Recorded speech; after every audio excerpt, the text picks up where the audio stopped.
इस हमारे चैनल में आप सभी का स्वागत है।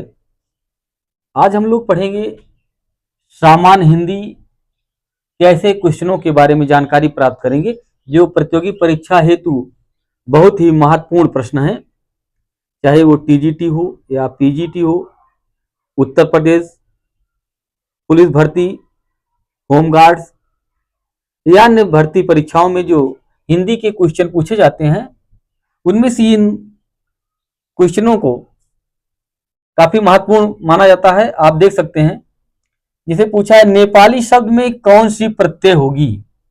नेपाली शब्द में कौन सी प्रत्यय होगी? तो नेपाली शब्द में प्रत्यय की बात की जाए तो ई प्रत्यय होगी। ई प्रत्यय होगी। ई प्रत्यय होगी। प्रत्यय की अगर बात की जाए तो प्रत्यय शब्दों के बाद जो अक्षर या समूह लगाया जाता है, शब्दों के बाद जो अक्षर या समूह लगाया जाता है उसे क्या कहते हैं? उसे प्रत्यय कहते हैं। प्रत्यय दो शब्दों से मिलकर बना है, प्रतिधन अय।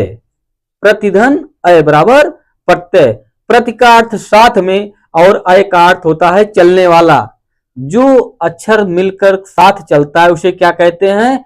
प्रत्यय कहते हैं। तो नेपाली शब्द में कौन सी प्रत्यय होगी?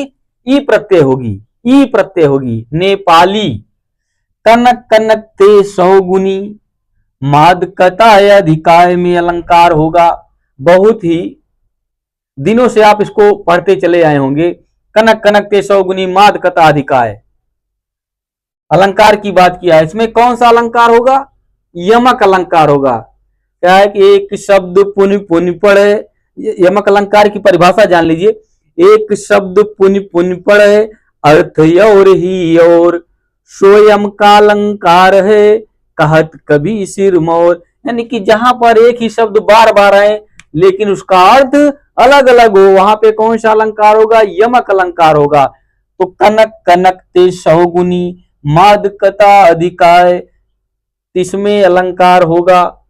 कौन सा अलंकार होगा? यमक अलंकार होगा। इसके अन्य उदाहरण भी हैं, जैसे उर्मिला बुर्मिला लक्ष्मण को जाने दे, यह समय नहीं है रोने का। सजना है सजना के लिए। सजना है सजना के लिए। सावन सावन आया है। ये तमाम इसके उदाहरण है।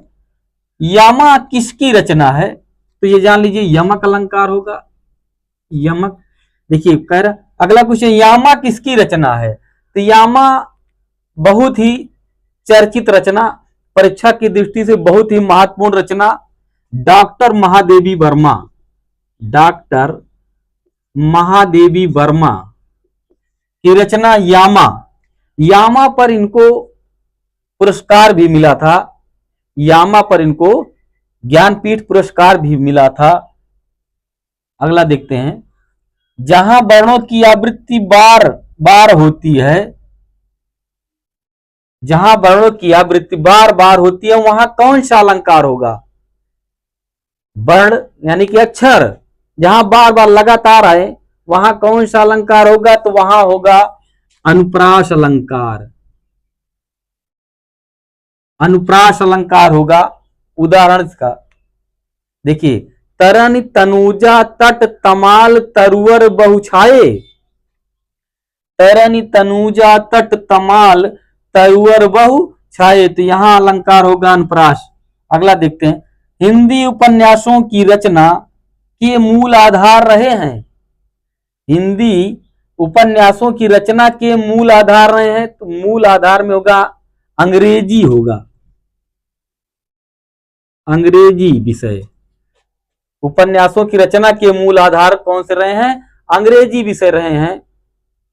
अंग्रेजी भाषा रही है। जैसे आचार्य महावीर प्रसाद द्विवेदी ने सरस्वती में प्रकाशित एक उपन्यास रहस्य, यानी कि एक उपन्यास रहस्य में इस बात को क्या किया है? स्वीकारा है इस बात को।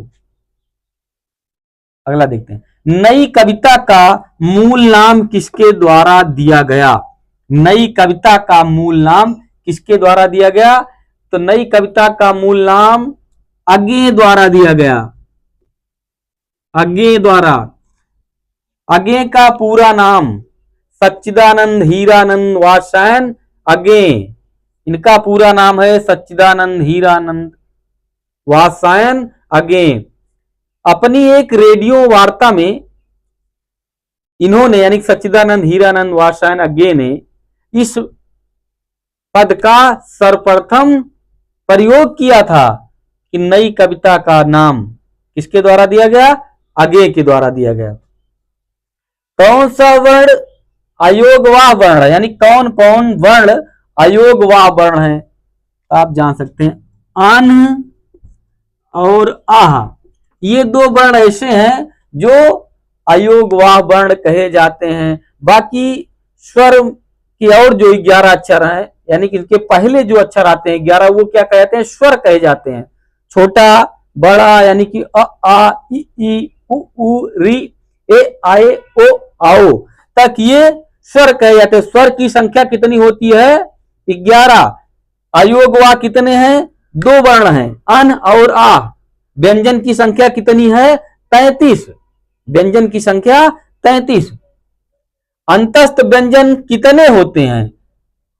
अंतस्थ व्यंजन कितने होते हैं? तो अंतस्थ व्यंजन होते हैं 4।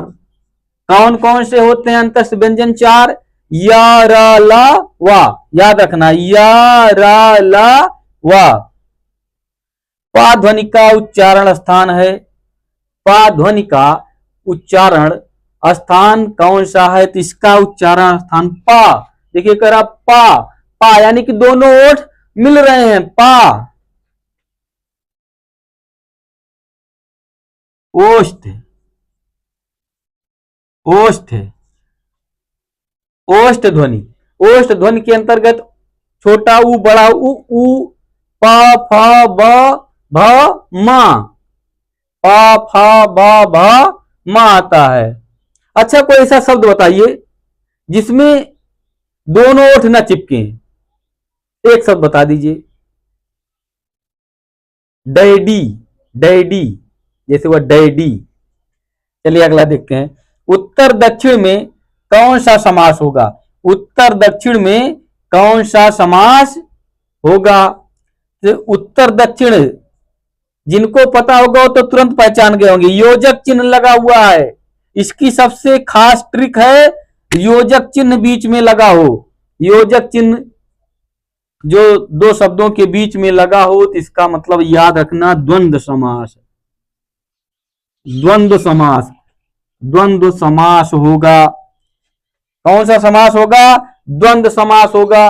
द्वंद्व समास किसे कहते हैं? जिस सामासिक पद में दोनों पद प्रधान होते हैं। जिस सामासिक पद में दोनों पद प्रधान होते हैं तो विग्रह करने पर और अथवा या एवं लगता है वह द्वंद्व समास कहलाता है। इसकी ट्रिक है बीच में क्या होता है? 2 शब्दों के बीच में योजक चिन्ह आता है। लास्ट देखते हैं। उजड़ना शब्द में कौन सा उपसर्ग है? उजड़ना शब्द में कौन सा उपसर्ग है? अब बताइए। इसमें होगा ऊ शब्द। कौन सा उपसर्ग है? उजड़ना शब्द में कौन सा उपसर्ग है? ऊ उपसर्ग है। ऊ उपसर्ग। उपसर्ग की परिभाषा जानिए। उपसर्ग वह होता है जो किसी शब्द में पहले आकर उसका विशेष अर्थ प्रकट करता है। ये जड़ना शब्द था, इसमें ऊ आकर के पहले मिल गया, उसका विशेष अर्थ प्रकट करता है। उजड़ना हो गया, जहां जड़ना था वहां क्या हो गया? उजड़ना हो गया। विशेष अर्थ प्रकट करता है। उपसर्ग 2 शब्दों से मिलकर बना है। उपधन सर्ग, जिसमें उप का अर्थ है समीप आना, यानी कि ये समीप आ गया। समीप आना। और सर्ग का अर्थ है सृष्टि करना होता है, यानी कि परिवर्तन करना होता है। शब्दों में इसके अर्थों में परिवर्तन हो जाए। जहां जड़ना था वहां उप समी यानी ऊ समीप आकर के समीप इसके उजड़ना हो गया, तो सृष्टि करना होता है। जिसका अर्थ क्या होता है? सर्ग का अर्थ होता है सृष्टि करना होता है। याद रखना उपसर्गों की संख्या, किस शब्द में कितने उपसर्ग होते हैं, ये बहुत ही महत्वपूर्ण। शायद आप इसको नहीं जानते होंगे। संस्कृत में उपसर्गों की जो संख्या है वो 19 है, हिंदी में 10 है, उर्दू में 12, अंग्रेजी में 6 और अव्यय में 10। याद रखना हिंदी और अव्यय में 10-10 है। संस्कृत में 19 उपसर्ग और उर्दू में 12 तथा अंग्रेजी में 6। इस प्रकार अभी आप सामान्य हिंदी के अति महत्वपूर्ण क्वेश्चनों के बारे में जानकारी प्राप्त कर रहे थे। लेकिन भैया निवेदन है, जितना ज्यादा से ज्यादा हो सके हमारे चैनल को सब्सक्राइब करा दिए, लाइक शेयर जरूर कर दिया करें, ताकि हम यही प्रकार वीडियो जरूर जो है आप सबके समक्ष भेज सकी। धन्यवाद। एक आध दाएं वीडियो जरूर देखा, समझ में ना हो तो दो दाएं पढ़ा, और दो दाएं न समझ में आओ तीन दाएं, जितना क्वेश्चन आए सब बहुत इंपॉर्टेंट क्वेश्चन है भैया, चाहे वह टीजीटी हो चाहे पीजीटी या अन्य प्रतियोगी परीक्षाओं हेतु, सभी के लिए महत्वपूर्ण क्वेश्चन है। जय हिंद।